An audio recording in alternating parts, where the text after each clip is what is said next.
Hi hello everyone, তোমরা সবাই কেমন আছো? আমার ব্লগে তোমরা সবাইকে ওয়েলকাম। আর আজকে দেখেই বুঝতে পারছো, আজকে আমার বাড়ি ভাস্তার বার্থডে। ওর 5 ইয়ার্স পুরো কমপ্লিট হলো, আর বাড়িতে ছিল ওর বার্থডে সেলিব্রেশন। এটা প্রায় রাত্রের সেলিব্রেশন। আমি তোমাদের সাথে স্টোরিটা আগেও শেয়ার করেছিলাম বন্ধুরা, যে আমাদের বাড়িতে যখন আমরা জন্ম নিয়ে থাকি সেই সময়তে আমাদের আশীর্বাদ করা হয়। যেহেতু আমার রাস্তা সকালে আর্লি মর্নিংয়ে জন্ম হয়েছিল, আমাদের সেই সময়ে আমরা তাকে আশীর্বাদ করে থাকি এবং এবং আমার সিনুকে মিষ্টিমুখ করানো হয় আর্লি মর্নিংয়ে।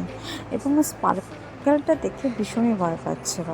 আসলে ওই ছোটোবেলায় একবার ওর সাথে স্পার্কেলকে নিয়ে একটু ভয়ই ছিল। একবার ওর সাথে একটা ঘটনা ঘটেছিল, স্পার্কেলটা ফেটে যায়।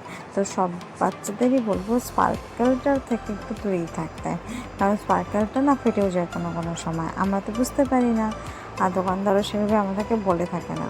তো স্পার্কেলটা ভয়ের জন্য ও ওখানে বসতেই যাচ্ছিলো না, তাই ওখান থেকে উঠেই গেছে।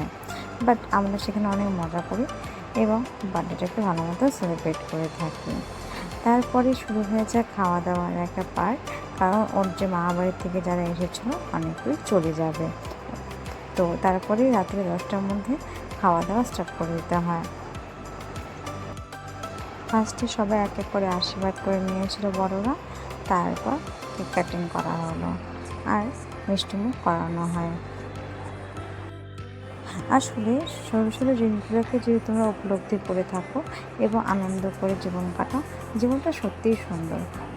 থেকে শুরু কোথায় গিয়ে শেষ বোঝাই যায় না। তাই জীবনটাকে উপলব্ধি করার জন্য আনন্দময়ভাবেই জীবন কাটাতে হয়।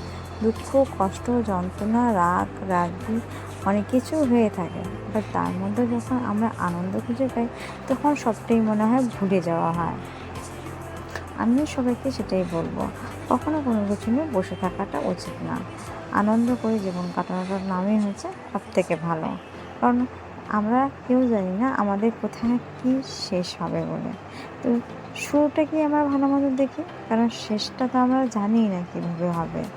তো আমার এই ভাস্তাকে আমার অনেক ভালোবাসা এবং অনেক আদর, ওই জন্য সত্যি একটা ভালো মানুষ হয়ে ওঠে। মা সবটা করেই দিয়েছিল, দুপুরবেলাতেই রান্না, দুপুরে খাওয়া দাওয়া হয়ে যাওয়ার পর মা সবটা রান্না করে থাকে।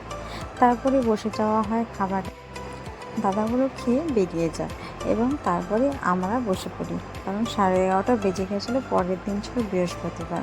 আমরা সেদিন ভীষণ মজা করেছি, আনন্দ করেছি, আর এভাবেই যেন সারাটা জীবন আমার রাস্তা ভালো থাকে এবং আনন্দে দিন যাপন করে। আচ্ছা, নেক্সট ব্লগে আবার দেখা হবে, ততদিন ভালো থেকো।